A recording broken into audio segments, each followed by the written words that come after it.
These days, of course, Sir Elton is happily married to his longtime partner David Furnish, so it's fascinating looking back on this interview, which came just after his first marriage in 1984. So how's married life suiting you? It's nearly a year, you know.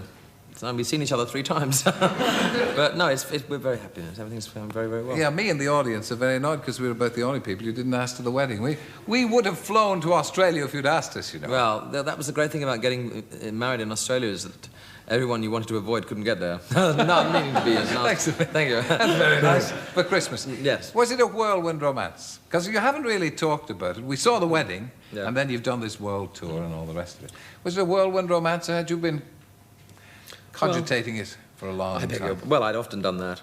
But it was, yes, it was kind of whirlwind.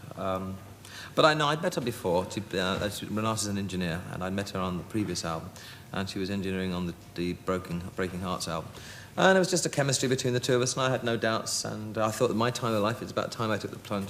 And we had no serious thoughts about, well, obviously we had serious thoughts because getting married is a serious thing. You can't take it flippantly. Yeah. She's a German lady. Yeah. Is there anything of the Teuton in her? Does she have strict ideas? Does she keep you in line? Yeah, I think most people around me keep me in line, otherwise I'd go completely off the rails. That applies to people at Watford Football Club and my family, my mother and my father, the people who work for me. Because sometimes when in this business, you know, you think you're the right and you can get everything you want, and you're very hot-headed, and people around me just ignore me, which is the best thing to do. So I slam doors, and after 10 minutes, no one's coming, and I'm going, where are they all? And I know she's... I think everybody around me has been pretty level-headed as they treat me, because I'm a monster sometimes. I may be the nice little boy next door, but you should see me sometime. You used to have a very, very lurid sense of dress, but I see that she's quite I've toned down, yes. So the Vauxhall's outside, Terry. It's a sort of tame black and white number you have there, apart from the luminous socks. Yeah, I was going to wear pink glasses, but I think the camera people thought it might go crazy. Right. So, no. Yes, I never tame down as far as that goes. I mean, you dress like that at home. You don't. Yes, I do. No, you don't. Do you? No, you don't. I'm not saying what I dress around. This could be dangerous. Enough said. No, you don't come down to breakfast dressed like that. Oh, no, but I've got a fanfare. I play a fanfare every morning. Dan, da, da, da, da, da, da, da. So the staff know I'm off, so I come downstairs and there's me breakfast on the table. And it takes me just the length of the corridor to when they get to the solemn bit. Da, da, da, da, da, da, da. And by the time I come down the stairs, the bacon sandwich is ready. Brilliant. Do you have appropriate music for all of your functions? Not really.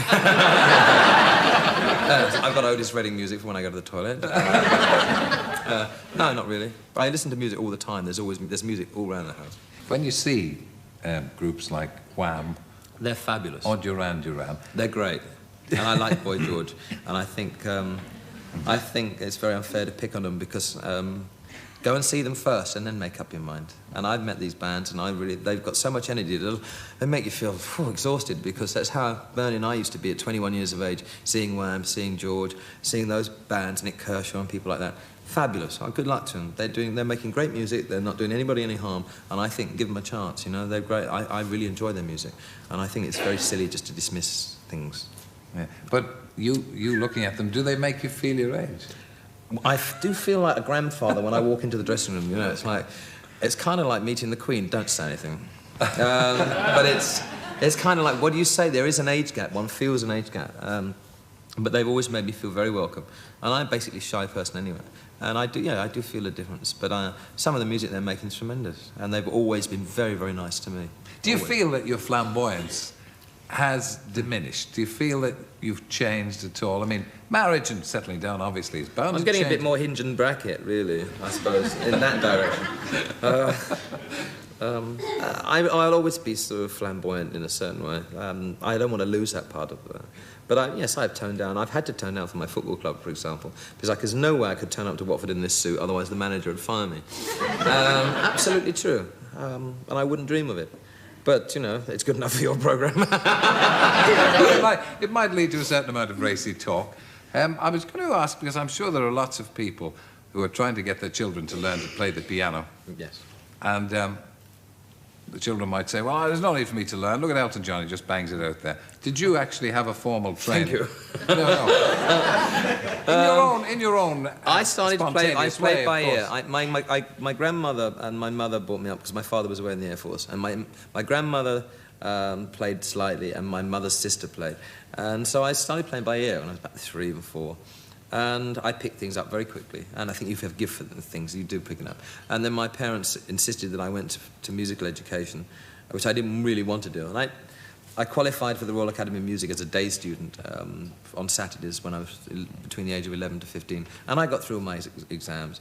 And I didn't really appreciate it much at the time because I'd rather been home playing football or something like that. But on recollection and actually sort of thinking about it again, it taught me an awful lot. I'm very grateful that they did send me there because it did teach me a lot. And if you have a gift for something, you can only improve your technique by going to someone who can tell you about it. So you'd say to youngsters, keep up the piano lesson? Yeah, if they're forced into doing it and they've got no talent whatsoever, it's a waste of time. But if someone has got a talent for something and they play by it, then it is a good idea to go and have instruction and listen to someone else and learn. Yes, it is. You can always learn about something.